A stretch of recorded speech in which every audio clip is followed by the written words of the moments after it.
Hi everybody, it's Jessica. I'm off camera today, not feeling very presentable.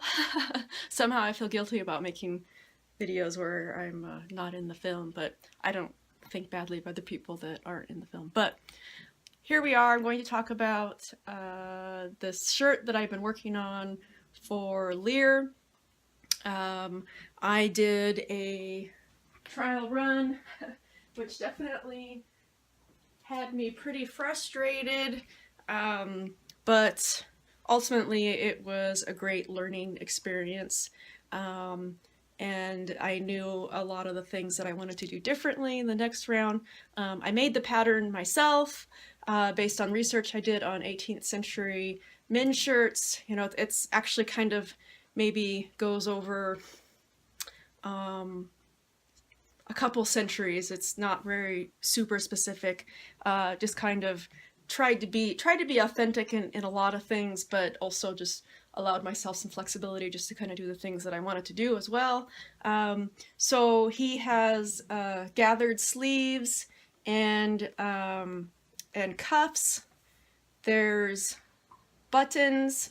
So he's got a button front. I hand sewed all of the buttons and the buttonholes, which, oh my gosh, that is a lot of work. At the time I was like, I'm not ever doing that again, but actually I really just like how it looks, so I probably, knowing me, I probably will end up doing that again. The top on the collar is, let's see if we can get a little closer here. The collar has a button with this embroidered thread that I learned how to do this little simple embroidery to close that. I think my fingers are just in the way and you can't see anything, huh? But that's that. These little tiny buttons are also hard to button. That is the nature of little tiny buttons.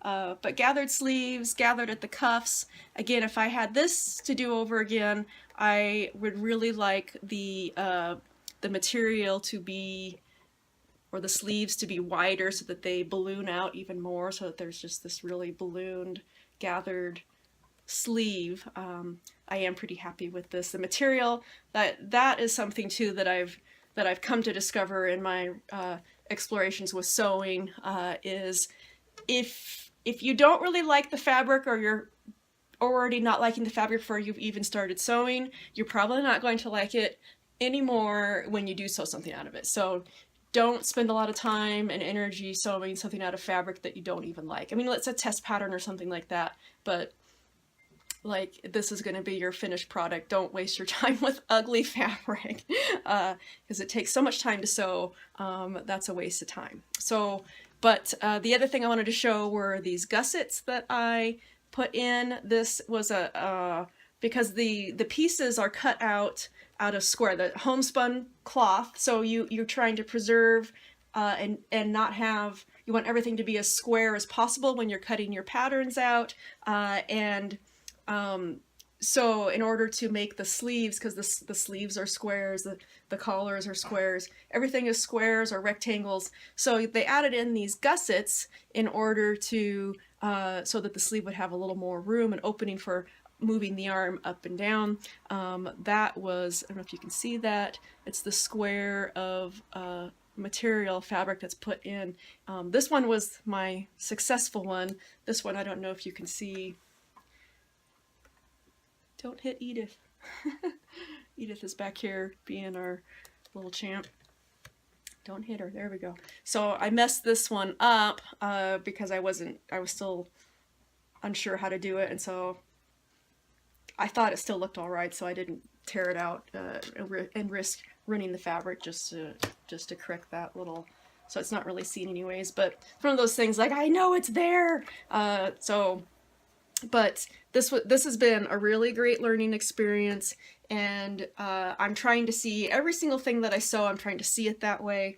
I think I'm much better at my hems and my seams. I'm not sure what to do. I think a serger would be wonderful if I had a serger, but I'm trying to find ways to hem without a lot of extra material because that really bulks things up.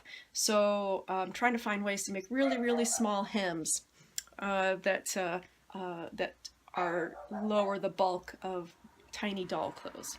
So here's Edith back here. She got a name. This is my Lily cat, Kitty Jolie, who came in last week. Well, I picked her up Saturday from the post office. But, well, hi. Hi, Lola. She got her little hat that I made her. It's based on the felt hats that were worn around the 20s, 30s, into the 40s, that they wore some hats like this.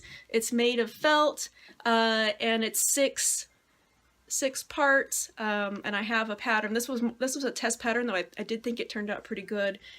The band, I kind of just put it on there, so I have ideas for some more hats to make for her based on this. But this was my test, and actually it turned out I like it quite a lot. I'd like to use a better felt. This was kind of a cheap felt. I'd like to find something that's thin but higher quality, made of like mostly wool, not rayon. But that's Edith.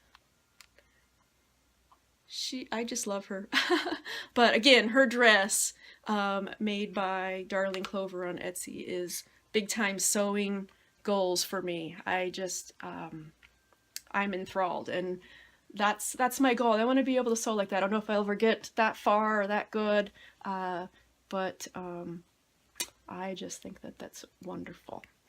All right, so I think I talked enough. Thanks for watching as usual. I super appreciate it. I hope everybody's having a great Monday, and take care. Goodbye.